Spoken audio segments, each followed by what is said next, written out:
사면 뭐 몇 개월이면 얼마 더 올라간다. 왜? 올라가니까 그냥 사면 되지. 그거 왜? 이런 정도의 상황이란 말이에요.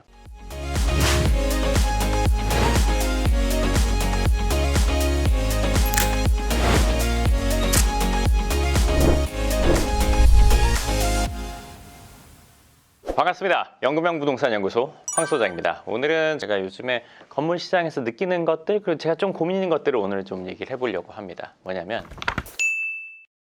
최근에 건물 가격 상승이 엄청 두드러지거든요. 그러니까 과거에 뭐 한 2년 내지는 그 이상 있어야 되는 상승폭이 지금은 뭐 1년은커녕 뭐 한 7, 8개월 만에 일어나고 있는 것 같아요.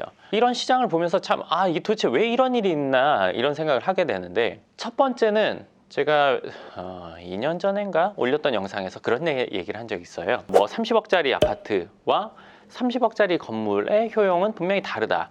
그렇기 때문에 이 집값이 떨어져서 이 갭이 생기던가 아니면 건물값이 올라가서 다시 갭이 생기던가 해야지, 같은 30억짜리 아파트와 이 건물이 효용이 다른데 가격이 같다는 것은 이거는 뭔가 잘못됐다, 이거는 분명히 변화가 있을 것이다, 이런 얘기를 했었는데, 지금은 이 아파트 값에 대비해서 건물값이 올랐죠. 그러니까 최근에 아파트 가격이 많이 오르면서, 그냥 사실 아파트 가격이 올랐다고만 해서 건물 가격이 오른 거는 아니라고 봐요. 아파트 가격이 올랐는데 집 투자를 못하게 하니까 다른 거 그럼 뭘 해야 되나 하다 보니까 건물 시장으로 돈이 많이 투입이 된 거죠. 자금이 있는 분들이 유입이 많이 된 거죠. 그리고 여기서 하나 짚고 넘어갈 게 있는데, 뭐냐면 시중에 돈이 많이 풀려서 그냥 뭐 건물값이 높아져서 시중에 돈이 많이 풀려서, 이런 말은 사실은 현실과는 전혀 맞지 않거든요. 국가에서 아무리 돈을 많이 푼다고 해도 버는 사람이 있고 못 버는 사람이 있잖아요. 버는 사람에게는 그게 직접 영향이 있겠지만, 그렇지 않은 사람은 그 시장에 돈 풀리는 것과는 전혀 상관이 없잖아요. 그러니까 돈을 그냥 주는 거는 아니잖아요. 요즘에 뭐 재난지원금처럼 그냥 주는 거, 이런 자금을 모아가지고 건물 사거나 부동산 사거나 투자할 수는 없잖아요.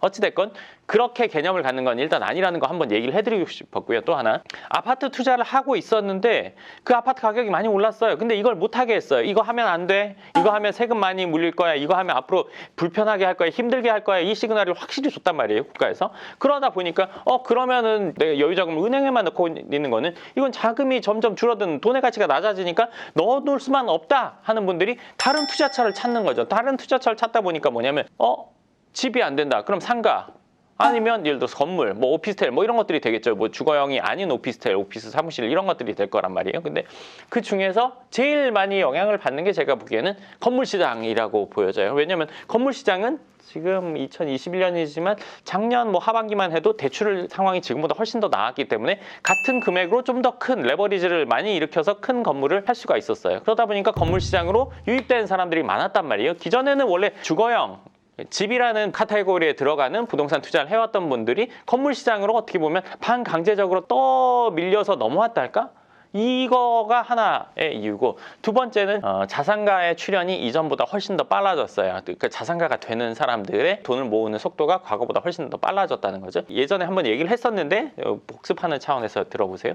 그러니까 과거에는 배달을 하는 분들이 돈을 벌었다면, 지금 그 배달하는 플랫폼, 그러니까 플랫폼들이 많이 생기고 온라인 시장의 발달로 인해서, 원래는 지역만 상대하던 업체들이 뭐 전국이나 세계를 상대하면서 훨씬 더 많은 돈을 버는 분들이 늘어났죠. 첫 번째, 아파트 투자하던 분들이 반강제적으로 떠밀려왔다. 그리고 자산가의 출현이 이전보다 더 빠른 시간, 짧은 시간 안에 돼서 건물 시장으로 유입된 사람들이 늘어났다. 그리고 최근에 제가 많이 듣는 얘기가 또 하나는 뭐냐면, 코인으로 돈을 번 사람이 많다는 거예요. 그럼 코인으로 돈을 번 사람들이 과연 뭘 할까? 코인으로 돈을 번 사람이 사업으로 하고 뭐 여러 가지 상황이 있겠지만, 그 중에 일부는 분명히 부동산으로 투입된다고 생각이 들더라고요. 다시 얘기하면 아파트에서 건물 시장으로 반강제적으로 넘어온 사람, 새롭게 신규로 돈을 번 자산가들의 건물 시장에 유입, 그리고 세 번째 뭐 코인이나 이런 것들로 인해서 뭐 건물 시장에 유입되는 사람들, 이 건물 시장에 많이 들어와서 지금 뭐 건물 가격의 변동성을 보면 이게 부동산인지 주식인지 내지는 이게 건물 가격인지 코인 가격인지 알 수 없을 정도의 그런 막 이런 상승세를 타요. 그러니까 건물 가격을 올리는 이유가 그냥 황당한 이유예요. 누군가가 그 금액에 산다고 하니까 좀 생각해 보니까 5억 더 받아야겠네. 이 일이 6개월, 7개월 만에 일어나는 게 아니라 불과 일주일 만에 이런 일이 일어나요. 50억에 나왔던 건물이 일주일 만에 65억이 돼요. 제가 이거 왜 웃으면서 얘기하는 건지 아시겠죠? 10억이 돈이 아닌 것처럼 느껴질 정도의 그냥 올리고 싶어서요. 그냥 내가 돈이 더 필요하네? 뭐 이런 이런 게 어디 있어요? 이 도대체 무슨 시장인지 진짜 황당할 정도의 말도 안 되는 이유로 건물 가격을 더 받아야겠다고 얘기를 하고 거기다가 그걸 누가 산다고 하니까 나 그럼 좀 더 받을래. 매도자 우위의 시장인 것까지는 뭐 이해를 하겠는데 상식과 이성이 전혀 결여된 그런 가격의 변동? 근데 이게 더 재밌는 거는 건물 중개하시는 분들 중에 일부는 이걸 부추겨요. 어떻게 부추기냐면 뭐 65억에 사도 뭐 몇 달 있으면 70억 될 거니까 그냥 사세요. 건물에 대한 가치 평가나 이런 거 없이 그냥 이거 사면 얼마 될 거니까 그냥 사세요. 이런 이게 도대체 뭐지? 라고 생각할 정도예요. 과거의 튤립 투기 같은 것들이 떠오를 정도의 지금 상황이라고 느껴져요. 그래서 저도 고민이란 말이에요. 왜 고민이냐면 저는 늘 건물을 사고 거래도 하고 예를 들어서 매각도 하고 짓기도 하고 리모델링도 하고 하니까 건물을 사는 게 저한테는 기본적인 일인데 살 수가 없을 정도예요. 제가 2주 전인가 3주 전에도 영상에서 이런 얘기를 했었는데 4개 정도를 보고 이게 3개를 사야겠다고 하고 3개를 결정을 했어요. 그럼 3개를 못 샀어요. 결론적으로. 왜냐면 산다고 했는데 주인들의 변심. 이 3개가 다 이런 경우도 처음 봤거든요. 그러니까 변심, 그 변심이라는 게 안 팔아도 있고 가격을 높일 게도 있는 거죠. 그러니까 가격을 높인 가격을 들어보니까 이건 아닌데? 이 가격이었으니까 사지 이것보다 높은 가격을 올렸으면 애초에 살 생각이 없었는데 이 가격이어서 산다고 했는데 이렇게 올린 거예요. 근데 그 더 재밌는 건 산다고 얘기를 듣고 다른 데서 얼마 준대 다른 데서 얼마 준대. 그러니까 정말 깜깜이인 분들 전혀 아무것도 모르는 분들이 그냥 더 준다고 할 일은 없거든요. 그러니까 본인 의지로 중개하시는 분들이 중간에서 이거 무조건 얼마 더 주고 사는 게 맞다. 사면 뭐 예를 들어서 얼마 더 될 거다. 몇 개월이면 얼마 더 올라간다. 왜? 지금 시장이 그렇다. 그냥 뭐 아무런 근거나 그래도 이 건물은 이 정도 가격이면 뭐 살만하다 이게 아니라 올라가니까 그냥 사면 되지. 그거 왜 이런 정도의 상황이란 말이에요. 그래서 제가 이런 시장에 내가 과연 같이 휩쓸려서 가야 되나? 이런 생각을 했단 말이에요. 이거 건물을 살 수가 없을 정도인데 이대로 그냥 가만히 있는 게 맞나? 내지는 그냥 사람들이 다 정말 말하는 것처럼 뭐 100억에 사면 뭐 120억 금방 될 거니까 그냥 일반인 시장이라도 그냥 내가 사서 갖고 있는 게 맞나? 뭐가 맞는 거지? 제가 뭔가 판단을 함에 있어서 이렇게 혼란스러운 상황은 또 극히 드물단 말이에요. 마음이 내키지 않는 거예요. 저로서는 이거는 뭔가 잘못됐어. 건물 가격이라는 거는 기본적으로 수익률 시장의 가격이 있고 사옥 시장의 가격이 있고 뭐 진짜 시세 차익의 가격이 있단 말이에요. 그러면 원래 건물 가격이라는 수익률을 기반으로 했어요. 이거 3%니까 뭐 가격이 괜찮다. 2점 몇 %, 이거 가격이 좀 센데? 내가 사서 월세를 받을 것 기준으로 생각하는 수익률 시장이 있어요. 그리고 사옥 시장은 뭐냐면 내가 월세를 지금 3천만 원 내는데 예를 들어서 어떤 건물을 사가지고 대출이자를 내니까 대출이자가 3천만 원인데 그럼 월세 내는 것보다 이자 내는 게 낫겠네. 그럼 이 수익률 시장보다 사옥 시장, 사옥을 살려는 분이 건물 가격을 좀 더 후하게 쳐줄 수 있어요.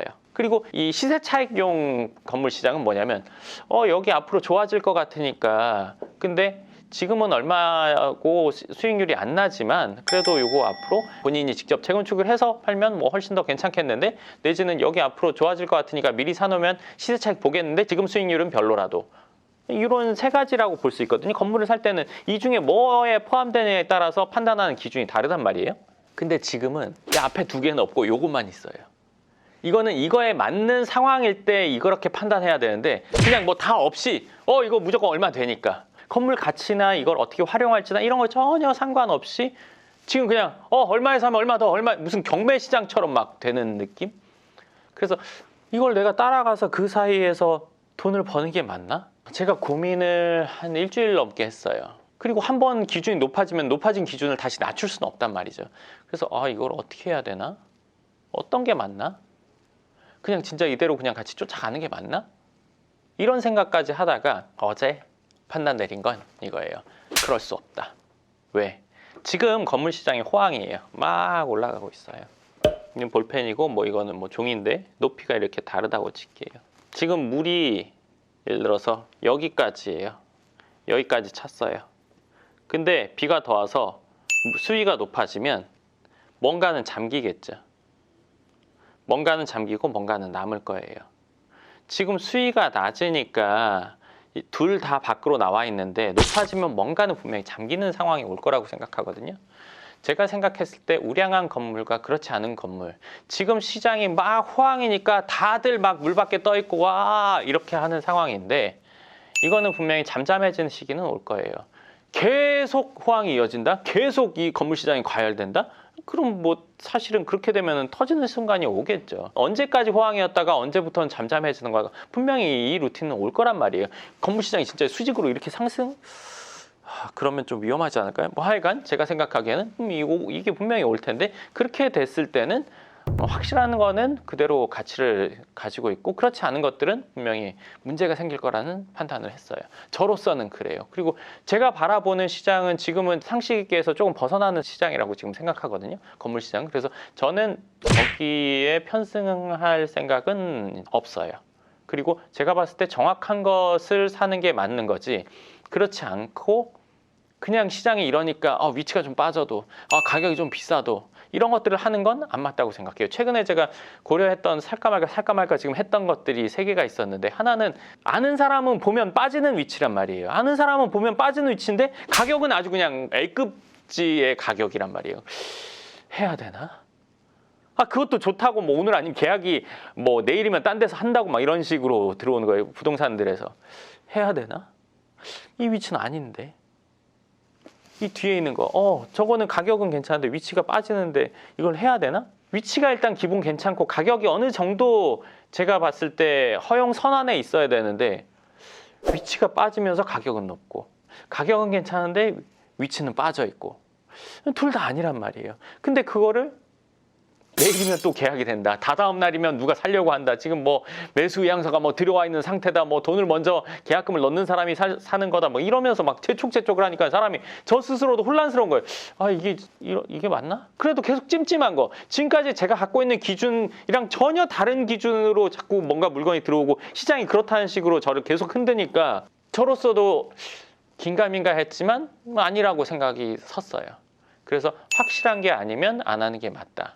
분명히 이 상황에서의 변화는 분명히 있을 건데, 그때는 A급이나 확실한 건물들은 가치를 지킬 것이고, 그렇지 않은 것들은 분명히 영향을 받을 것이다 라는 판단이 섰어요.